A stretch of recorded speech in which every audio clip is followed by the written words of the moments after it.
Okay, so nung isang araw pa ako nakatanggap ng message na parang meron daw Japanese boxer na nambabastos kay Casimero at actually napanood ko na to eh. Pero minura pala. Grabe. Sino ba tong hapon na to at pag-usapan po natin 'yan at posible ba talaga silang maglaban at isa po sa pag-uusapan din natin nakasulat na diyan ano.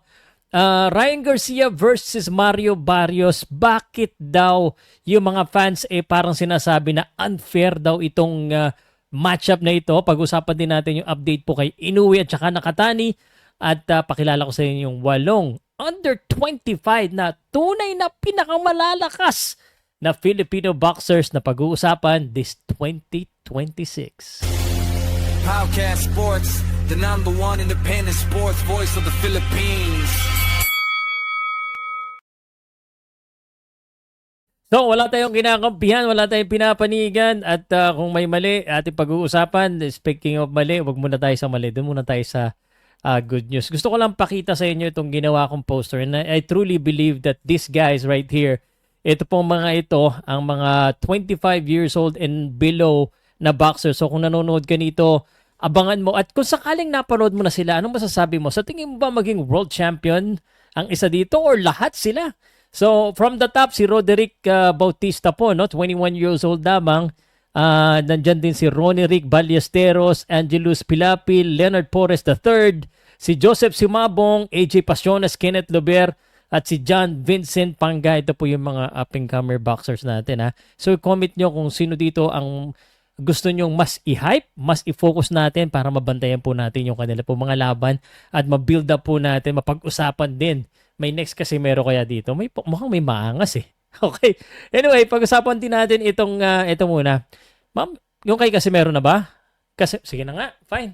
Casimero na tayo. Kasi, okay. Casimero, okay. Ito po, no? Pinost po to ni Pinoy Boxing Prodigy.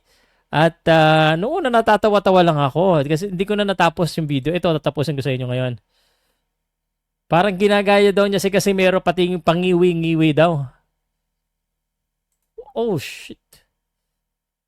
Love you nakalagay pero dirty finger po, no? 2 beses. Tinawanan lang.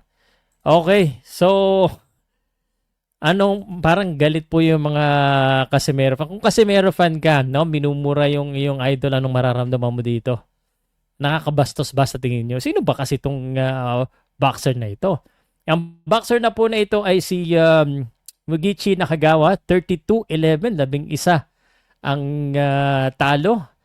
Yan, nakalaban ito ni Kinusuke Kameda, natalo siya ni Kinusuke. Although magkakasunod yung baka isa ito sa posibleng makalaban umano ni Casimero. Pero para sa akin guys, so sa mga nagtatanong sa akin kung nakakabastos ba yung ginawa, sa tingin ko naman, hindi naman kasi si Casimero mas bastos pa nga yung ginagawa paminsan-minsan. I mean, no bias po at saka yung mga nagmumura-mura na ganyan, although hindi natin gusto yung mga ganyan. So it's very rare din sa Japanese na ganyan. So nagulat ako na may mura pala. But maganda makita kung maglaban sila. So ako sa akin okay na rin kung makalaban ito for tune-up or activity fight na isa pa bago mapalaban si Nery. Just in case hindi si Luis Nery kasi bihira po. Alam mo, miski sa Pilipino, sa Japan, wala naghahamon kay Casimero. Wala, si Silver Boys lang naghahamon dyan. Wala talaga. So, walang matapang na naghahamon or nagmumura ng ganyan kay Casimero. So, sa akin, ganun talaga. Sabi nga nila, you get what you put in. Kung ano yung binigay mo, yun ang matatanggap mo.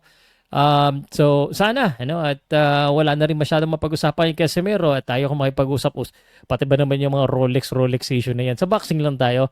At sa akin, okay to.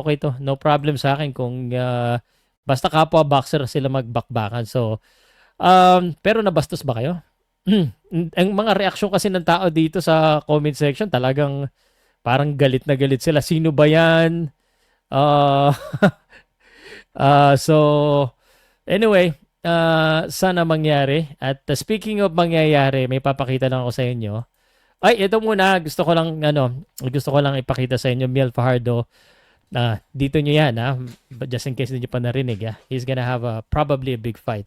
Big announcement soon. So alam nyo naman, ever since the world began, ever since nagsimula isa ito sa pina-follow natin. Medyo nagkaroon siya ng downtime, but hopefully tuloy-tuloy na ang kanyang pag-angat sa boxing. Kasi isa talaga ito sa inaabangan natin eh. Ito na po, pag-usapan na natin, Inoue at saka Nakatani bago yung kay Ryan Garcia kasi issue yung kay Ryan Garcia eh. Inoue versus Nakatani fight date. May 2 sa Tokyo Dome ang sinasabi na posibleng labanan ng dalawa. So, like what I said, ito talaga yung nagpanalo para sa mas malaking plano kasi plano talaga yan ng Riyadh season na paglabanin yung dalawa. So, this could be the biggest fight in Japan and that's gonna be May. So, abang-abangan po natin yan. There's really nothing to talk about there but aside from sa tingin ko lamang pa rin si Naoya Inoue especially do sa huli nilang pinakita. Ito nga siguro tanong ko po sa iyo sir. Tanong ko sa iyo sir. Because of their last fight na Debrin na kay-criticize si Inoue dahil sinasabi madadali daw yung kalaban. This is supposedly the harder fight or the hardest fight of Naoya Inoue in recent years sa super bantamweight. But Nakatani looks to be beatable at super bantamweight, no? Parang hindi siya ganun kalakas at muntikan pa daw nga siyang matalo doon sa laban na yun. So do you think this is gonna be a competitive fight now or do you think this will be a one-sided match for Naoya Inoue again? Because it seems like kahit nasabi ng mga tao na hindi na knockout ni Naoya Inoue yung huling laban niya, I think sinadyahan na yun eh. So what do you think? Let me know nga sa comment section. Ay gusto kong maramdaman kung anong pakiramdam ng mga tao sa laban na ito. Kung ganun ba ka-exciting o sa tingin nyo ganun ka-competitive. Speaking of competitive, alright, transition na ako Salamat. Okay lang ba sa inyo yung mayroon akong multiple topics per video? So ito po,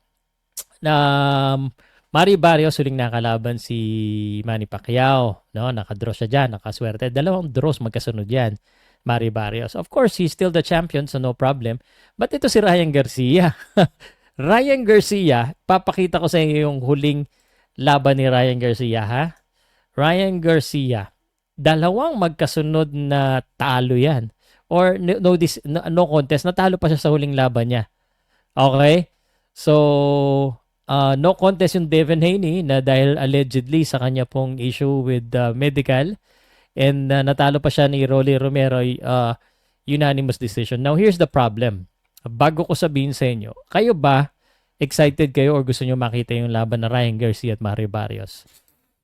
Okay? For the WBC World Welterweight Championship. Do you think it's okay? Now, here's the thing. Yung fans sa Amerika, I don't know, maybe dito rin sa Pilipinas, ilan ay nagrereklamo na bakit daw si Ryan Garcia wala daw karapatan si Ryan Garcia. Also, although number 4 na si Ryan Garcia ngayon sa WBC rating, bakit daw si Ryan Garcia? And if you look at the record of Ryan Garcia, the last 2 years, wala nga siya pinanalo. His last fight win was 2023 against Duarte. So, how did he get the favor here? So, si Mauricio Sulaiman, si President Mauricio Sulaiman have already defended or explained this. So in fact, papakita ko sa inyo muna. Siya ngayon headline ngayon siya sa The Ring Magazine. WBC Sulaiman defends sanctioned Barrios Garcia as welterweight title fight. But if you remember, Mario Barrios fought Manny Pacquiao and there were issues as well. It's like Manny Pacquiao is being questioned by some critics na bakit daw si Manny Pacquiao wasn't rated. Until of course, nilagay din siya sa rating and then nakalaban din niya. It turns out to be a competitive fight. True competitive na naging draw pa yung laban na yun.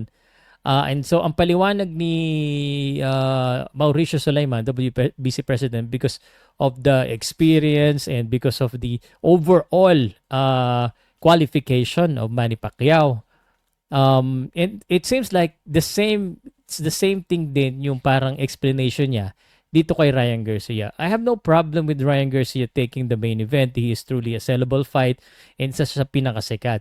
Now, for me,